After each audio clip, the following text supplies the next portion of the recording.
Hi friends, welcome to JV aspirants YouTube channel GK and current affairs and మన WhatsApp paid గ్రూప్లో మీకు daily current affairs notes and exams అలాగే daily GK notes and exams కావాలనుకున్న వారు మన WhatsApp paid గ్రూప్లో join అవ్వండి friends. Okay, and ఈ వీడియోలో వచ్చేసి మనము 2024 ఆగస్ట్ నెలకు సంబంధించినటువంటి పర్యావరణ అంశాలు. సో మీకు ఎన్విరాన్మెంటల్ కరెంట్ అఫైర్స్ అనేవి చాలా ఇంపార్టెంట్.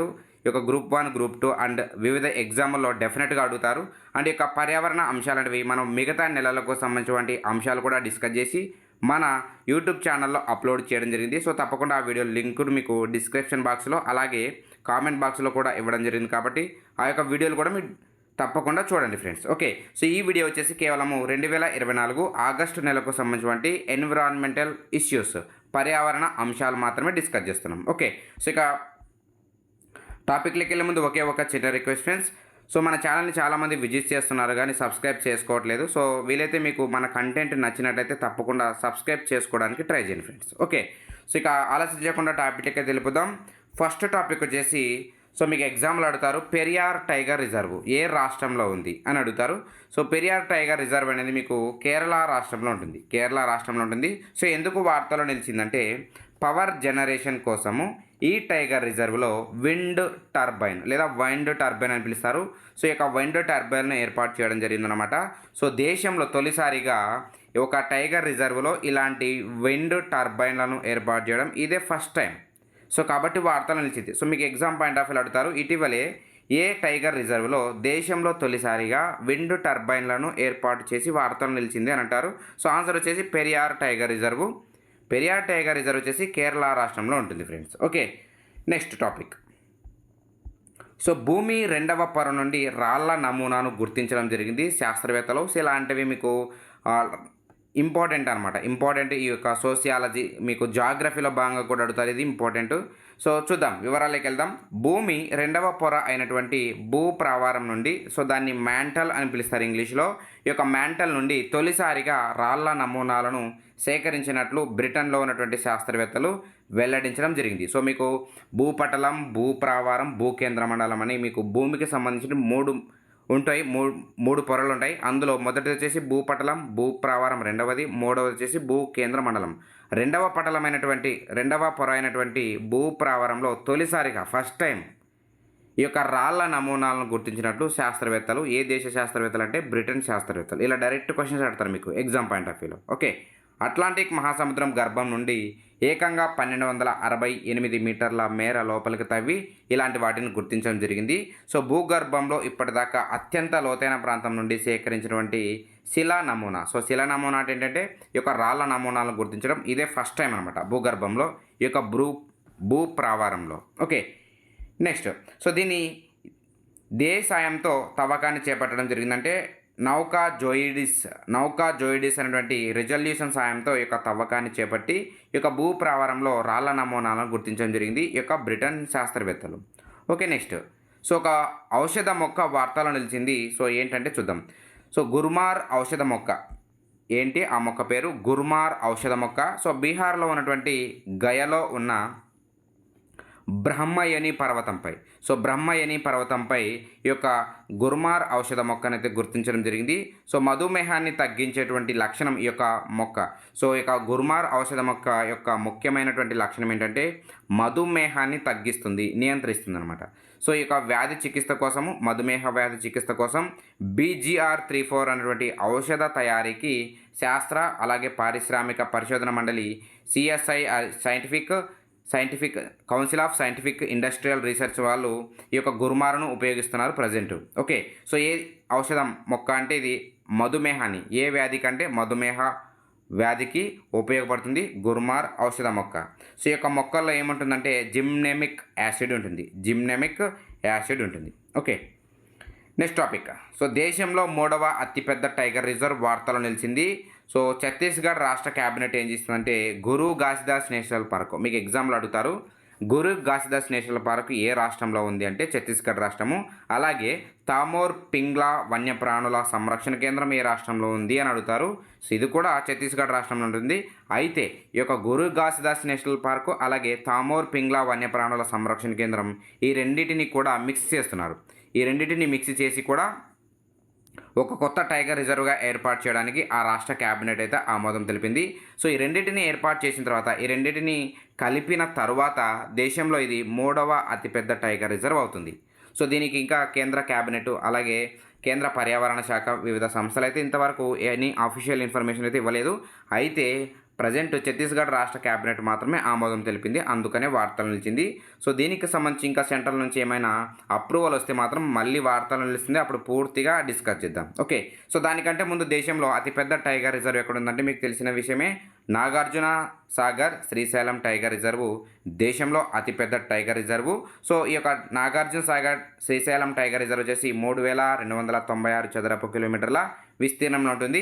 అయితే ఇప్పుడు 3వ అతిపెద్ద టైగర్ రిజర్వ్ అని చెప్పే కదా, ఈ రెండింటి కలిపితే దాని యొక్క విస్తీర్ణం వచ్చేసి 2829 చదరపు కిలోమీటర్లు. ఓకే, ఇంపార్టెంట్, ఇది డెఫినెట్గా అడిగే ఛాన్స్ ఉంది. నెక్స్ట్ టాపిక్, సో నూతన వెరైటీస్. సో దాన్ని మనం తెలుగులో వంగడాలు అని పిలుస్తారు. సో నూతన వెరైటీస్, న్యూ వెరైటీస్ అని పిలుస్తారు. సో ఇక్కడ చూద్దాం, NBEG 1267 అనేది ఇటీవల వార్తల్లో నిలిచింది. అయితే ఇది ఈ క్రింది వాటిలో ఏ వంగడానికి సంబంధించినది లేదా ఏ వెరైటీకి సంబంధించినది అడుగుతారు. సో ఇక్కడ NBEG అనేది ఏంటంటే ఇది శనగ రకం. సో శనగ రకానికి, శనగ పంటకు సంబంధించినది ఈ యొక్క NBEG 1267 అనేది. దీన్ని నంద్యాల గ్రామ్ అని కూడా పిలుస్తారు, నంద్యాల గ్రామ్ అని కూడా పిలుస్తారు. అలాగే LGG 610 అనేది ఏంటంటే లామ్ పెసర అనేటువంటి ఒక పంటకు చెందినటువంటి రకం. అలాగే TCGS 1707 అంటే ఏంటంటే ఇది వేరుశెనగ రకం, వేరుశెనగ రకం. దీన్ని తయారు చేసింది ఎవరంటే ఐకార్ కోనార్క్ సంస్థ. నెక్స్ట్ పూసా గౌరవ్ అనేది ఏంటి అంటారు. సో అది కూడా గోధుమ వెరైటీ, గోధుమ పంటకు సంబంధించినది, గౌరవ్ గోధుమ అని గుర్తుపెట్టుకోండి. ఓకే, నెక్స్ట్ టాపిక్, సో నీల కురంజి పుష్పాలు one of the most important. ఇది ఎన్విరాన్మెంటల్ ఇష్యూలో భాగంగా మీకు గతంలో చాలా ఎగ్జామ్లు ఏమడిగారంటే నీల కురంజి పుష్పాలు ఎన్ని సంవత్సరాలకు ఒకసారి పూస్తాయని. డైరెక్ట్ క్వశ్చన్, ఆన్సర్ వచ్చేసి 12 ఇయర్స్. సో చాలా విచిత్రంగా ఉంటుంది, 12 సంవత్సరాలకు ఒకసారి ఈ యొక్క నీల కురంజి పుష్పాలు అనేవి పూస్తాయన్నమాట. సో ఈ యొక్క పుష్పాలు ఎక్కడ పూస్తాయంటే పశ్చిమ కనుమల్లో, మనకు తూర్పు కనుమలు పశ్చిమ కనుమలు ఉంటుంది కదా. సో ఈ యొక్క వెస్టర్న్ ఘాట్స్లో అనేది ఈ యొక్క నీల కురంజి పుష్పాలని పూస్తాయి. ఈ యొక్క నీల కురంజి పుష్పాలను ఏమని పిలుస్తారంటే స్ట్రా బిలాంతిస్ కుంతియానా. ఒక్కోసారి ఆ ఒరిజినల్ ఈ నీల కురంజి పేరుకు బదులుగా స్ట్రా బిలాంతిస్ కుంతియానా అని కూడా ఎగ్జామ్లో వర్డ్ అనే పదాన్ని ఉపయోగిస్తారు. సో మనం తెల్ల మొహాలు వేయకుండా దాన్ని చదవాలి, దీన్ని చదవాలి, అప్పుడే ఆన్సర్ అనేది చేయగలుగుతాం ఎగ్జామ్లో. సో కాబట్టి మన ఎగ్జామ్లో కూర్చున్న తర్వాత దిక్కుముక్కులు చూస్తే మనకు ఆన్సర్లు ఏవి రావు. సో కాబట్టి దానికి ఒరిజినల్ పేరేంటి, దాని శాస్త్రీయ నామం ఏంటి, అలాగే దానికి గల మరికొన్న పేర్లు ఏంటి, ఎందుకంటే గతంలో అడిగారు కాబట్టి ఇది మళ్ళీ అడుగుతారు, డెఫినెట్గా అడుగుతారు. ఓకే, ఇంపార్టెంట్ ఇది. సో ఈ యొక్క పుష్పాలను IUCN అంటే international union for conservation of nature అనేటువంటి సంస్థ బెదిరింప జాతుల రెడ్ లిస్ట్లో ఉంది. సో థ్రెటెండ్ స్పీస్ అని పిలుస్తారు. సో ఇలాంటివి కూడా అడుగుతారు, IUCN ప్రకారం ఏ జాబితాలో ఉందని. సో ఇది వచ్చేసి థ్రెటెండ్ స్పీసెస్ అనేటువంటి జాబితాలో ఉంది. Okay, next topic, one of the most and dangerous important topic. So Ramsar జాబితాలో మరో 3 చిత్తడి నేలలు మన భారతదేశం నుండి చేరడం జరిగింది. సో కాబట్టి చాలా ఇంపార్టెంట్ ఈ టాపిక్ నుంచి కూడా. గతంలో మీకు చెప్పాల్సిన అవసరం లేదు, ఎందుకంటే ఈ టాపిక్ అనేది చాలా ఇంపార్టెంట్. ప్రపంచ చిత్తడి నేలల దినోత్సవం వచ్చేసి ఫిబ్రవరి 2న జరుపుకుంటాం. దాన్ని వెట్లాండ్స్ అని కూడా పిలుస్తారు, వెట్లాండ్స్ డే ఫిబ్రవరి 2. సో చూద్దాం, ఇంపార్టెంట్ ఇక్కడ 3 మన ఇండియా నుండి ఈ రామ్సార్ జాబితాలోకి చేరాయని చెప్పాం కదా. సో చూద్దాం, 2024 ఆగస్టు 15 సందర్భంగా, ఇండిపెండెన్స్ డే సందర్భంగా మన దేశంలో ఉన్నటువంటి 3 చిత్తడి ప్రాంతాలను రామ్సార్ సైట్ల జాబితాలోకి చేరుస్తున్నట్లు పర్యావరణ మంత్రి ప్రజెంట్ ఎవరు ఉన్నారంటే భూపేందర్ యాదవ్ ఉన్నారు. సో ఆయన స్వయంగా ప్రకటించడం జరిగింది. సో ఆ 3 ప్రాంతాలు ఏంటంటే చూద్దాం. నంజరాయన్ పక్షుల సంరక్షణ కేంద్రం, గుర్తుపెట్టుకోండి, మరోసారి రిపీట్ చేస్తున్నాను, నంజారాయన్ పక్షుల సంరక్షణ కేంద్రం ఎక్కడ ఉంది అంటారు ఎగ్జామ్లో, తమిళనాడులో ఉంటుంది. అలాగే కజువేలి పక్షుల సంరక్షణ కేంద్రం ఎక్కడ ఉందంటే తమిళనాడు రాష్ట్రంలో ఉంటుంది. సో ఈ 2 కూడా రీసెంట్గా ఈ యొక్క రామ్సార్ జాబితాలోకి చేరాయి. అలాగే మరొక రిజర్వాయర్, తావా రిజర్వాయర్ కూడా ఈ యొక్క రామ్సార్ జాబితాలోకి చేరింది. సో ఈ 3 ప్రాంతాలు లేటెస్ట్గా అయితే చేరడం జరిగింది రామ్సార్ జాబితాలోకి. సో మరికొన్ని పాయింట్స్ డిస్కస్ చేద్దాం. సో వీటితో కలిపి యాక్చువల్ ఏంటంటే 2024 జూన్ 5న 2 ప్రాంతాలు భారతదేశం నుండి కొత్తగా యాడ్ అవ్వడం జరిగింది 2024 జూన్లో. అలాగే ఫిబ్రవరిలో కూడా 5 ప్రాంతాలు ఈ జాబితాలో చేరాయి. సో మొత్తంగా చూసుకుంటే 2024 ఆగస్టు 15 నాటికి 2024 ఆగస్టు 15 నాటికి మొత్తం రామ్సార్ సైట్ల సంఖ్య భారతదేశంలో ఎన్ని ఉన్నాయంటే 85 ఉన్నాయి. ఒకవేళ జూన్ నాటికి అడిగితే 82 అని చెప్పాలి. 82 ఎందుకంటే జూన్లో 2 కొత్తగా యాడ్ అయ్యాయి కాబట్టి, తద్వారా మళ్ళీ ఇప్పుడు 3 యాడ్ అయ్యాయి కాబట్టి మొత్తంగా 85 చేరింది. ఇంపార్టెంట్ చూడండి, డెఫినెట్గా అడుగుతారు ఈ టాపిక్ నుండి. సో ఇప్పుడు చూద్దాం, దేశంలో అధిక రామ్సార్ సైట్లో ఉన్నటువంటి రాష్ట్రంగా ఏది నిలిచిందంటే తమిళనాడు రాష్ట్రం నిలిచింది. సో దేశంలో అత్యధికంగా రామ్సార్ సైట్ల గల రాష్ట్రం ఏదంటే తమిళనాడు. Direct answer. ఒకవేళ ఎన్ని ఉన్నాయంటే మాత్రం 18 ఉన్నాయి. ఓకే, సెకండ్ ప్లేస్ ఏది ఉందంటే ఉత్తరప్రదేశ్ రాష్ట్రం. ఆ రాష్ట్రంలో 10 రామ్సార్ సైట్స్ ఉన్నాయి. ఓకే, అండ్ దేశంలో మొట్టమొదటి రామ్సార్ సైటు ఏది అని అడుగుతారు. సో చిల్కా సరస్సు. చిల్కా సరస్సు ఎక్కడ ఉంది? మీకు ఒడిశా రాష్ట్రంలో ఉంటుంది.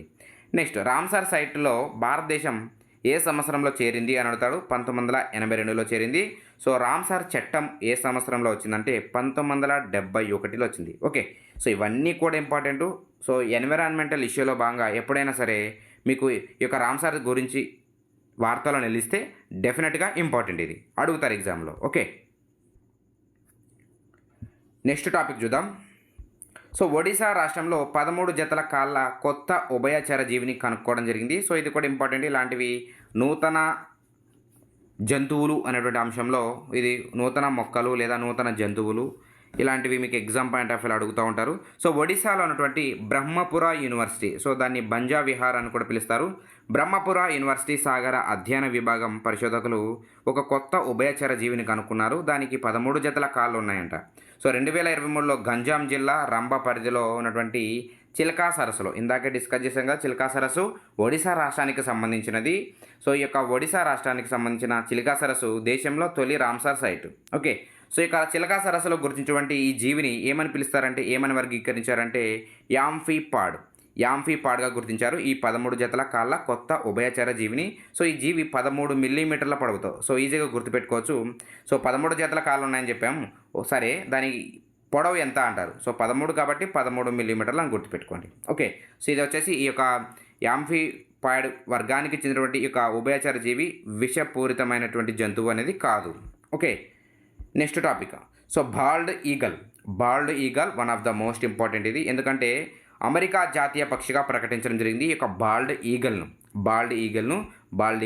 సో ఆ యొక్క దేశ సెనేట్ ఇటీవల కీలకమైనటువంటి నిర్ణయం తీసుకుంది. ఏంటంటే బాల్డ్ ఈగల్ను ఆ యొక్క జాతీయ పక్షిగా ప్రకటిస్తున్నట్లు పేర్కొనడం జరిగింది. సో దాదాపు 240 ఏళ్లుగా ఈ యొక్క పక్షిని అమెరికాలో అధికారిక చిహ్నంగా వాడుతున్నప్పటికీ కూడా జాతీయ హోదా అయితే ఇవ్వలేదు. అయితే ఫస్ట్ టైం ఈ యొక్క ఆగస్టు నెలలో ఈ యొక్క బాల్డ్ ఈగల్కు జాతీయ హోదా అనేది ప్రకటించుటకు మొదటి స్టెప్ అయినటువంటి ఆ దేశ సెనేటు ఆమోదం తెలిపింది. సో 1782 నుండే దీనికి అధికారిక చిహ్నంగా వాడుతున్నప్పటికీ కూడా జాతీయ హోదా రాలేదు.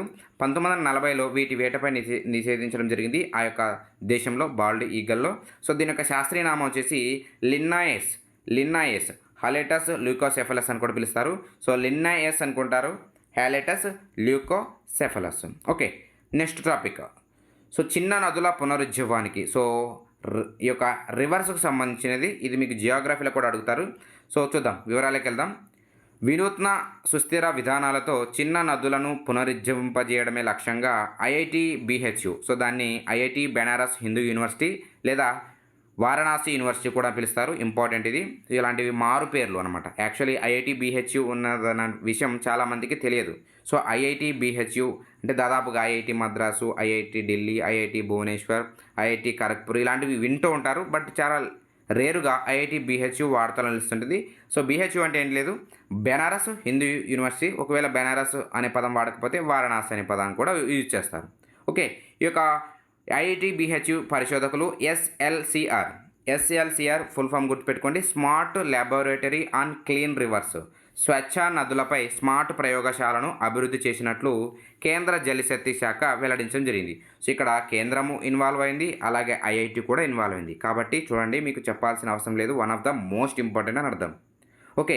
నేషనల్ మిషన్ ఫర్ క్లీన్ గంగాలో భాగంగా ఈ యొక్క చిన్న నదుల పునరుజ్జీవానికి ఈ యొక్క ప్రయోగశాల, ఈ యొక్క ఎస్ఎల్సిఆర్ అనేటువంటి ప్రయోగశాలను ఏర్పాటు చేస్తున్నారు. సో భారత్ మరియు డెన్మార్క్ మధ్య వ్యూహాత్మక భాగస్వామ్యంలో భాగంగా దీన్ని రూపొందించారు. సో ఏ దేశాలంటే భారత్ మరియు డెన్మార్క్. IIT BHU. ఓకే. ప్రస్తుతానికి వరుణా నదిపై ఈ యొక్క ప్రాజెక్టును దేనిపై ప్రయోగాత్మకంగా అమలు చేస్తున్నారంటే ఈ యొక్క ఎస్ఎల్సిఆర్ను వరుణ అనేటువంటి నదిపై దీన్ని ఏర్పాటు చేస్తున్నారు. సో నదీ జలాలను స్వచ్ఛంగా మార్చడానికి అవసరమైనటువంటి పరిష్కార మార్గాలను ప్రభుత్వ విభాగాలు, విద్యా సంస్థలు, స్థానిక వ్యవస్థలు పంచుకునేందుకే ఈ యొక్క ప్రాజెక్టు ఒక వేదికలా పనిచేస్తుంది. సో డెఫినెట్గా భవిష్యత్తులో ఈ యొక్క నదులు అనేవి పునరుజ్జీవం, సో ఎటువంటి చెత్త లేకుండా, పర్యావరణానికి ఎటువంటి హాని లేకుండా, వరదల ముప్పు తగ్గి స్వేచ్ఛగా ఉండటానికి ఈ యొక్క ప్రాజెక్ట్ అనేది దోహదపడుతుంది ఫ్రెండ్స్. ఓకే. సో ఇక్కడ ఎస్ఎల్సిఆర్ ప్రాజెక్టు కోసం కేంద్ర జలశక్తి శాఖ 16.8 కోట్లు, అలాగే డెన్మార్క్ ప్రభుత్వం 5 కోట్ల రూపాయలను ప్రాథమికంగా గ్రాంట్గా ఇవ్వడం జరిగింది ఈ యొక్క ఎస్ఎల్సిఆర్ కోసం. ఓకే. ఏ దేశ ప్రభుత్వం అంటారు important? Denmark and India. Next, చంద్రుడిపై లైఫ్ బ్యాంకు. సో కొన్ని జీవరాశులను బతికించాలన్నటువంటి ఉద్దేశంతో, సో ఎలాంటి జీవరాశులు అంటే అవి అంతరించిపోతున్నటువంటి దశలో ఉన్న 10 లక్షల జాతుల జీవరాశులను బతికించాలన్నటువంటి ఉద్దేశంతో శాస్త్రవేత్తలు ఏం చేస్తున్నారంటే చంద్రుడిపై లైఫ్ బ్యాంక్ ఏర్పాటు చేయాలని సంకల్పించడం జరిగింది. సో డిఎన్ఏ, అలాగే విత్తనాలు, కణాలు, కణజాలాలను ద్రవ నైట్రోజన్ను ఉపయోగించి ఘనీవింపజేసి చంద్రుడిపైకి తరలిస్తారు. తద్వారా ఏమవుతుందంటే అక్కడ ఈ యొక్క జాతులు, ఈ యొక్క ఏవైతే అంతరించిపోతున్నటువంటి జాతులను బతికించవచ్చు అన్నటువంటి ఒక వినూత్నమైన ఆలోచన చేయడం జరిగింది పరిశోధకులు. అండ్ చంద్రుడి ఉపరితలంపై ఎలాగూ ఉష్ణోగ్రత ఎలా ఉంటుందంటే -180 నుండి -230 ఉంటుంది. కాబట్టి అక్కడ జీవ పదార్థాలు చాలా భద్రంగా ఉంటాయని కూడా శాస్త్రవేత్తలు అంచనా వేస్తున్నారనమాట. సో అందుకని ఈ యొక్క 10 లక్షల జాతుల జీవరాశులను బతికించాలనే ఉద్దేశంతో ఈ యొక్క చంద్రుడిపై లైఫ్ బ్యాంకును ఏర్పాటు చేస్తున్నారు అంతర్జాతీయ పరిశోధకులు. ఓకే. సో ఇవి ఫ్రెండ్స్ మీకు 2024 ఆగస్టు నెలకు సంబంధించినటువంటి పర్యావరణ అంశాలు, ఎన్విరాన్మెంటల్ కరెంట్ అఫైర్స్. సో ఈ వీడియో మీకు నచ్చినట్టయితే తప్పకుండా మీ ఫ్రెండ్స్కి షేర్ చేయండి అండ్ మాకు సపోర్ట్ చేస్తున్నాను friends. And thank you for watching this video. Thank you very much.